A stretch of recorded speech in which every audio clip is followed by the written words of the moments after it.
Good morning મિત્રો. આપણે અત્યારે chemical reaction of alcohol and phenol ટૂંકમાં પોર્શન ચાલુ છે આપણો. રાસાયણિક પ્રક્રિયાઓ આલ્કોહોલ અને ફિનોલ સંયોજનોની જે ચાલુ હતી એની અંદર આપણે આલ્કોહોલ અને ફિનોલની એસિડિકતાનો આખો પોર્શન જોઈ ગયા છીએ. OH બંધ તૂટવાની આખી પ્રક્રિયા પણ જોઈ ગયા છીએ. હવે અત્યારે વચ્ચે એક જે પોર્શન આપેલો છે 11.4 નંબરનો કોયડો ખાસ જોઈએ. જો તમને લોકોને કાલના લેક્ચરની થિયરી કમ્પ્લીટ આવડતી હોય ને તો આનો જવાબ તમે સરળતાથી આપી શકો. અને આવા ચડતા ક્રમ અને ઉતરતા ક્રમ જે એસિડિક પ્રબળતાના જ્યારે આવે ને ત્યારે ખાસ કે તમારે પહેલા તો સ્ટ્રક્ચર ડ્રો કરી નાખવાના, એટલે ખબર પડી જાય કે એમાં ઇલેક્ટ્રોન આકર્ષણ સમૂહ છે કે દાતા સમૂહ છે. બરાબર, તો જોઈએ સૌથી પહેલું આમાં જે આપેલું છે સ્ટ્રક્ચર, આપણે એને 1 નંબરનું સ્ટ્રક્ચર કહીએ. 1 નંબરનું સ્ટ્રક્ચર શું આપ્યું છે? પ્રોપેન 1 ઓલ આપેલું છે. પ્રોપેન 1 ઓલ એટલે કે CH3 CH2 CH2 અને OH. બરાબર છે. પછી બીજું સ્ટ્રક્ચર આપેલું છે કંઈક આપણને 2,4,6 ટ્રાઇનાઇટ્રોફિનોલ.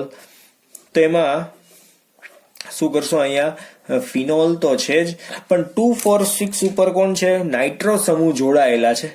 અહીંયા કોણ આવશે? NO2 છે, અહીંયા NO2 છે, અને અહીંયા પણ કોણ છે? NO2 છે. બરાબર, આકર્ષણ સમૂહ જોડાયેલા છે. ત્રીજું બંધારણ કોનું છે? તો 3 નાઇટ્રોફિનોલ. તો બેન્ઝીન ઉપર ફિનોલ OH અને પછી 3 નાઇટ્રો, ઇટ મીન્સ કે 3 નંબર ઉપર કોણ આવશે? NO2. તેના આફ્ટર 4 નંબરનું સ્ટ્રક્ચર શું આપેલું છે? 3,5 ડાયનાઇટ્રોફિનોલ. તો 3 અને 5 નંબર ઉપર શું આવશે? નાઇટ્રો સમૂહ આવી જશે, એટલે અહીંયા 3 નંબર આવશે અને 5 નંબર અહીંયા કંઈક આવશે. એટલે 2 આકર્ષણ સમૂહ છે. અને એના પછી છે ખાલી ફિનોલ. 5 નંબરનું ખાલી ફિનોલ. ખાલી ફિનોલ. અને 6 નંબરનું આપેલું છે 4 મિથાઇલ ફિનોલ. બરાબર છે, 4 મિથાઇલ ફિનોલ. અહીંયા કોણ છે? CH3, 4 methyl phenol. હવે આપણો આન્સર આપણે અહીંયા લખવાનો છે. તો વોટ શુડ બી આન્સર? તો પેલા તો એ જોવાનું છે કે આ 5 છે ને ફિનોલ છે. 5 ફિનોલ છે. તો આ શું છે? માત્ર આલ્કોહોલ છે. તો આપણે છે ને નંબરિંગ એટલા માટે જ આપ્યા છે કે અહીંયા હું નંબરનો ચડતો ક્રમ બતાવી શકું. એટલે આપણે 1 નંબરનું જે બંધારણ છે એ સૌથી ઓછો એસિડિક થશે. તમને લોકોને ખ્યાલ છે આલ્કોહોલ છે ફિનોલ કરતા ઓછો એસિડિક છે. તો 5 બાકીના ફિનોલ છે. તો હવે આ બાકીના ફિનોલની વાત આવે ત્યારે શું? તો ફિનોલમાં આપણે એ જોવાનું કે આકર્ષણ સમૂહ અને દાતા સમૂહ જોડાયેલા છે. તો કે ભાઈ આમાં છે ને દાતા સમૂહ જોડાય. દાતા સમૂહ જોડાઈને તો એની પ્રબળતા કેવી થઈ જાય? ઘટી જાય. એસિડિક પ્રબળતા ઘટી જાય. પછી કોઈ જોડાયેલું નથી એવું. પછી કોણ આવશે? એનાથી વધારે એસિડિક કોણ હશે? આ 5 નંબર. હવે આકર્ષણ સમૂહ જોડાયેલા છે. ટોટલ કેટલા છે? અહીંયા 3 છે, અહીંયા 1 છે, ને અહીંયા 2 છે.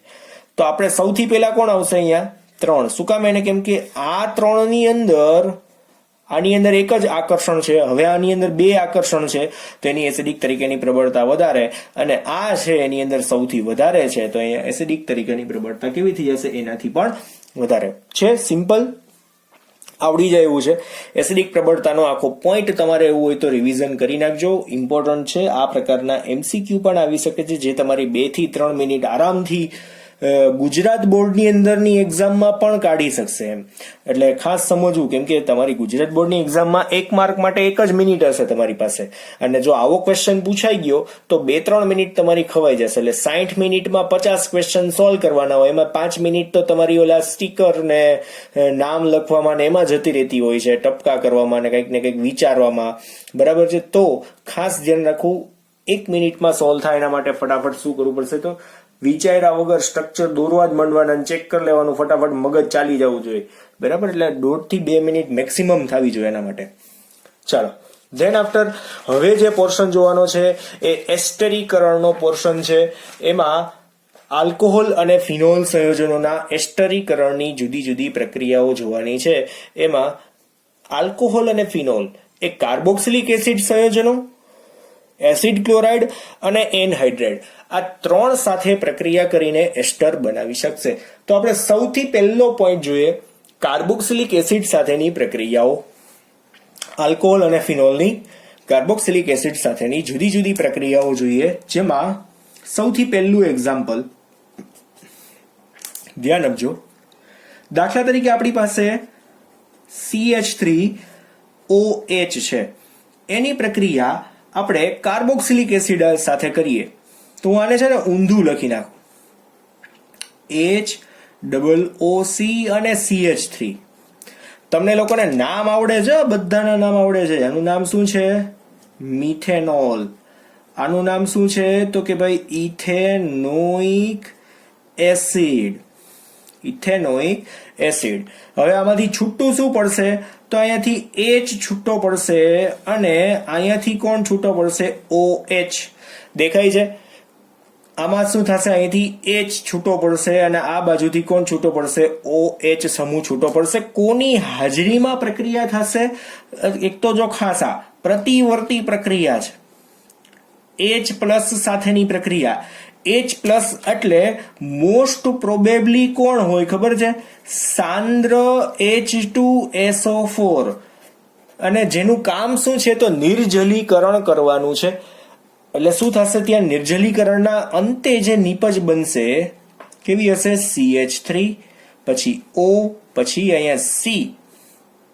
જા ઓક્સિજનને આ રીતે લખવાનું, ડબલ બોન્ડ O અને પાછળ છે CH3. OC સીધે સીધું ન લખતા, એટલે વળી બાજુ નામમાં તમને લોકોને પ્રોબ્લેમ થાય નહીં. નામ કેવી રીતના? તો મિથાઇલ અને આનું નામ ઇથેનોએટ. 2 કાર્બન અને એસ્ટર, ઇથેન વત્તા ઓએટ, ઇથેનોએટ. એટલે નામે આપણે લખી નાખીએ મિથાઇલ. શું આવશે? ઇથેનોએટ. હવે આ જ પ્રક્રિયા એરોમેટિક આલ્કોહોલ એટલે કે ફિનોલ પણ કરી શકશે.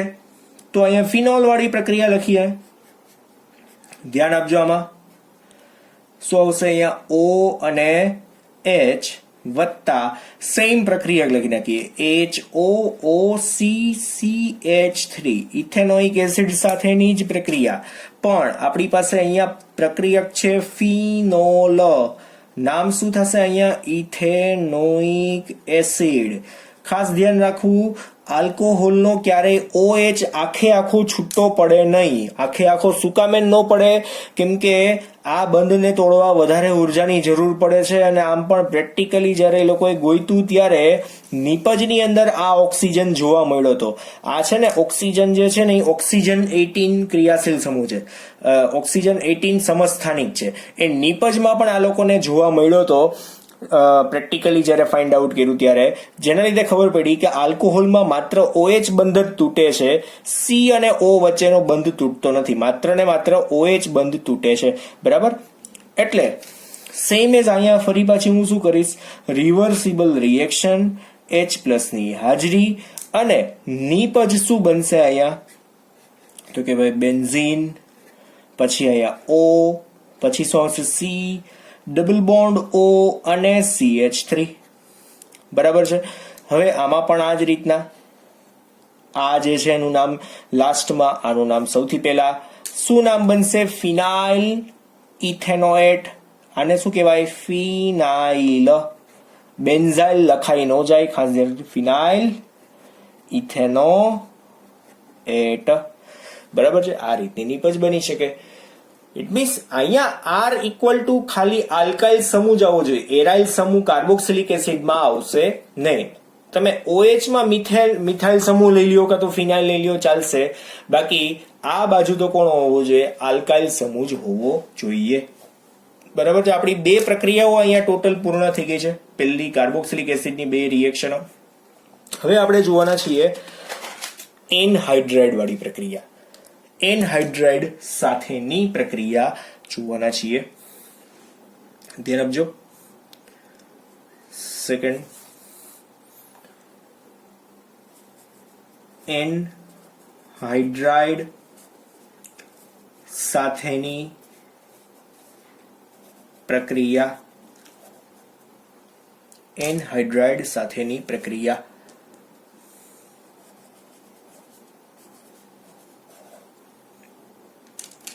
એક્ઝામ્પલ જોઈએ. સૌથી પહેલું ફરી પાછું CH3OH લઈએ. CH3OH ની પ્રક્રિયા કોની સાથે કરવાની? તો એસિટિક એનહાઇડ્રાઇડ આપણે જોડીએ. Acetic anhydride CH3 C double bond O C double bond O અને CH3 એની સાથેની પ્રક્રિયા. આ પણ પ્રક્રિયા કોની સાપેક્ષમાં છે? તો H પ્લસ ની સાથે જ છે. H પ્લસ એટલે કોણ? તમને લોકોને ખ્યાલ છે, સાંદ્ર H2SO4. મેં તમને પહેલા કીધું છે. H પ્લસ એટલે કોણ? તો કે ભાઈ સાંદ્ર H2SO4. બરાબર. નામ આ બંનેના, આનું નામ શું છે? તો કે ભાઈ મિથેનોલ છે. આનું નામ શું છે? તો કે ભાઈ ઇથેનોઇક એનહાઇડ્રાઇડ. Ethanoic anhydride. જોજો બંધ કઈ રીતના તૂટે છે. બંધ કઈ રીતના આપણા અહીંયા તૂટવાના છે એ ખાસ તમારે જોવાનું છે. તો અહીંયાથી હાઇડ્રોજન જશે અને અહીંયાથી ઓક્સિજન સાથેથી બંધ તૂટશે. આ રીતના ઓક્સિજન સાથેથી. તો બાકીનું જે બધું છે ને, પેલા તો હું એને લખી નાખું. જો પેલા અહીંયા શું દેખાય છે? CH3. પછી કોણ છે? તો કે ભાઈ O. પછી અહીંયા બંધ તૂટ્યા પછી કોણ? તો કે ભાઈ C ડબલ બોન્ડ O. અને પછી કોણ વધ્યું? તો CH3. વત્તા કોણ આવશે અહીંયા? તો જો આ જે ભાગ છે ને એને હું પેલા લખી નાખું. અહીંયા CH3 C double bond O અને O. એની સાથે કોણ છે અહીંયા? હાઇડ્રોજન. લખી નાખો H. નામ જોવું જોઈએ ને, મિથાઇલ. ઓલા જેવું છે, હમણાં જોયું ને, મિથાઇલ. પછી શું આવશે? ઇથેનોએટ. અને અહીંયા શું છે? Ethanoic acid. Ethanoic acid. હવે સેમ એઝ રિએક્શન તમે ફિનોલ સાથે કરી જ શકો છો. ફિનોલ સાથે કરીએ છીએ, પણ આપણે વિશિષ્ટ એરોમેટિક પ્રક્રિયા જોઈએ, જેમાં આપણે એસ્પિરિનની બનાવટ. એસ્પિરિન વેદનાહારક ઔષધ ની બનાવટ. આમાં જ છે. વેદનાહારક ઔષધની બનાવટ આની અંદર જ છે, સાથે જ છે, બીજા પોઈન્ટની અંદર. અને એ જે છે એ એસ્ટરનું એક ફોર્મ છે. તો પ્રક્રિયા કોની સાથે થવાની છે? સેલિસિલિક એસિડ સાથે થવાની છે. સેલિસિલિક એસિડ જો વિશિષ્ટ રિએક્શન છે. COH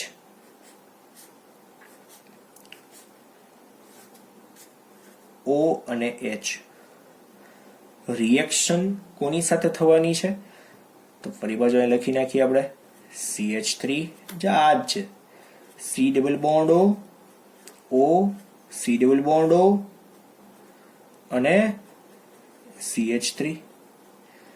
બરાબર છે. આનું નામ શું છે? સેલિસિલિક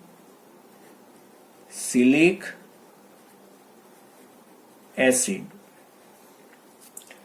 2 હાઇડ્રોક્સી બેન્ઝોઇક એસિડ અને 1 અને અહીંયા 2 હાઇડ્રોક્સી બેન્ઝોઇક એસિડ. બરાબર. અને આનું નામ ખબર જ છે, ethanoic anhydride. Ethanoic anhydride. One step reaction in presence of acidic media, એટલે કે સાંદ્ર H2SO4 ની હાજરીમાં પ્રક્રિયા થશે. છૂટું શું પડશે? તો કે ભાઈ સેમ એઝ અહીંયાથી આ છૂટું પડી જશે ને અહીંયાથી આટલો ભાગ છૂટો પડી જશે. નીકળી જ જવાનું છે આટલો ભાગ. બરાબર. આ જે તમને પોપટી કલરનું જે દેખાણું એટલું ભાગ. તો બાકીનો બ્લુ કલરનો છે એને હું લખી નાખું પેલા. COH. અહીંયા સુધીનું તો હતું જ O. પછી કોણ? તો કે ભાઈ C ડબલ બોન્ડ O અને CH3. બરાબર. વત્તા કોણ? તો CH3 C ડબલ O અને H. ટૂંકમાં લખી નાખું CH3 C double bond O અને O તો હતું જ, એની સાથે કોણ આવશે વધારાનું ખાલી H. બરાબર. આનું નામ શું બનશે ખબર છે? આટલાને શું કહે? જો અહીંયા નંબરિંગ પહેલા તો આપી દઈએ આપણે 1 અને આને 2 આપી દઈએ. બરાબર છે. તો આ જે 2 નંબર ઉપર જે CH3COO છે ને એને એસિટાઇલ ઓક્સી કહેવાય. જો આ CH3CO ને શું કહેવાય? એસિટાઇલ. અને એની સાથે ઓક્સિજન છે તો એસિટાઇલ અને ઓક્સી આખું ભેગું કરવાનું. બરાબર છે. એટલે નામ શું બનશે ખબર છે? ટૂંકમાં આપણે અહીંયા સારા અક્ષરે દેખાય એમ લખીએ 2 એસિટાઇલોક્સી ભેગું કરી નાખીએ એસિટાઇલોક્સી. બરાબર છે. પછી આ શું છે? આટલાનું નામ તો આવી ગયું. તો હવે શું દેખાય? Benzoic acid, benzoic acid. હવે આનું નામ તો તમને આવડે જ છે, ઇથેનોઇક એસિડ CH3COOH આવડે જ છે ને? નો આવડે તો પાકું કરો. બીજું શું હોય? ઉપર તો લખ્યું જ છે, બીજી વાર અહીંયા આપ્યું પાછું. અને ફાઇનલી લાસ્ટ રિએક્શન આની અંદર એસિડ ક્લોરાઇડ સાથેની પ્રક્રિયા, છેલ્લી પ્રક્રિયા, આજની છેલ્લી પ્રક્રિયા, એસિડ ક્લોરાઇડ સાથેની પ્રક્રિયા. આ પ્રક્રિયા કંઈક વિશિષ્ટ છે, જે એક પ્રકારની રિવર્સિબલ રિએક્શન નથી આપતું. પેરિડીન કેટાલિસ્ટની હાજરીમાં પ્રક્રિયા થાય છે, પેરિડીન ઉદ્દીપકની હાજરીમાં પ્રક્રિયા થાય છે. બરાબર. કાં તો આપણે બેઝની હાજરીમાં પ્રક્રિયા થાય છે એવું પણ આપણે કહી શકશું. પેરિડીન બેઝની સાથે પ્રક્રિયા થાય છે. બરાબર છે. એટલે વન ટાઈપ ઓફ એક તટસ્થીકરણની પ્રક્રિયા થઈ જશે. બરાબર. તટસ્થીકરણની પ્રક્રિયા થશે. જોઈએ કઈ રીતના થાય છે. કેમ કે આલ્કોહોલ છે એની એસિડિક ક્લોરાઇડ સાથેની પેરિડીન બેઝની હાજરીમાં પ્રક્રિયા. આપણે પહેલા તો એલિફેટિકનું જોઈએ, પછી એરોમેટિકનું જોશું. એક આવડે એટલે બીજી ઓટોમેટિકલી આવડે. કાંઈ નવીન નથી એમાં. CH3OH રિએક્ટ વિથ Cl પછી ડબલ બોન્ડ O અને CH3. પ્રક્રિયા કોની હાજરીમાં કરવાની છે? તો કે ભાઈ પિરિડીનની હાજરીમાં કરવાની છે. પિરિડીન બેઝની હાજરીમાં પ્રક્રિયા. નામકરણ પહેલા તો કરીએ. Methanol, ethanoyl chloride, ethanoyl chloride CH3COCl છે. આવું તો ખબર જ પડે. આમાંથી H, અહીંયાથી Cl. બહુ સિમ્પલ. H અને Cl કઈ રીતના છૂટા પડે છે? તો આપણે તો અહીંયા એસિડ શું CH3O, પછી શું આવશે? એસ્ટર બનશે. એસિડના બદલે શું બનશે? અહીંયા એસ્ટર બનશે. વત્તા શું? તો H વત્તા Cl એટલે શું? HCl. નામ લખો ફરી પાછું. મિથાઇલ અને ઇથેનોઇડ એકને એક જ બનાવું છું દર વખતે. મિથાઇલ ઇથેનોએટ એટલે રિલેટેડ આના જેવી રિએક્શન તમને જોવા મળી જાય તો તમને આવડવી જોઈએ. અને હું સાવ ધીમે ધીમે જાઉં છું. આનાથી ધીમે તો આપણે ચાલશે પણ નહીં. અને અહીંયા 6 રિએક્શન લખી છે. ઇટ મીન્સ કે તમને લોકોને હવે એમાં એનહાઇડ્રેટ વાળી તો ખાસ મોસ્ટ ઇમ્પોર્ટન્ટ છે. બાકીની બધી આના જુદી જુદી રીતે પૂછાઈ શકે. મિથેનોલના બદલે ઇથેનોલ હોય, ઇથેનોલ ક્લોરાઇડના બદલે પ્રોપેનોઇલ ક્લોરાઇડ પણ હોઈ શકે. એટલે કાર્બનની સંખ્યા વધઘટ હોય તો તમને આવડવી જોઈએ. કઈ રીતના શું છૂટું પડે છે ને એ તો હું તમને ટૂંકમાં પર્સનલી દેખાડી દઉં છું. પછી તમારા નસીબ. એવું જ થાય ને, પછી તમારા નસીબ એમ. હવે આપણી પાસે દાખલા તરીકે ફિનોલ છે, તો એ પણ આની સાથે પ્રક્રિયા કરશે. Cl, C double bond O અને હું અહીંયા C2H5 કરી નાખું. C2H5. બરાબર છે. અહીંયા શું રાખીશ? પિરિડીન બેઝ જ રાખીશ. પિરિડીન બેઝ. પ્રક્રિયક કોણ? તો કે ભાઈ ફિનોલ.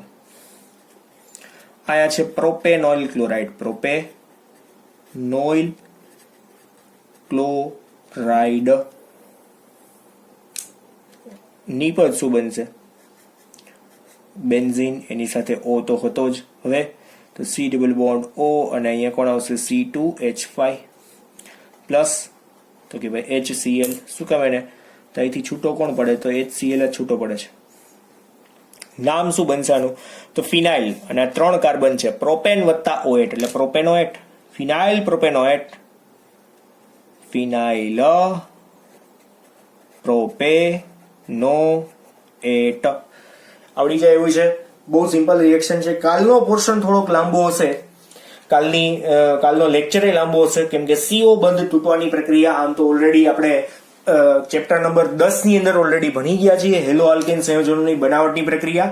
પણ આની અંદર પાછું એક ને એક જ પોર્શન થોડો ઘણો આવવાનો છે, લ્યુકાસ કસોટી અને કઈ આવશે ફોસ્ફર PBr3 સાથેની પ્રક્રિયા, કાં તો PX3 સાથેની પ્રક્રિયા, બરાબર. એટલે CO બંધ તૂટવાની પ્રક્રિયા વાળો પોર્શન થોડોક લાંબો છે, કેમ કે એમાં ક્રિયાવિધિ, નિર્જલીકરણ, એવી ટોટલ 4 પ્રક્રિયાઓ ભણવાની છે.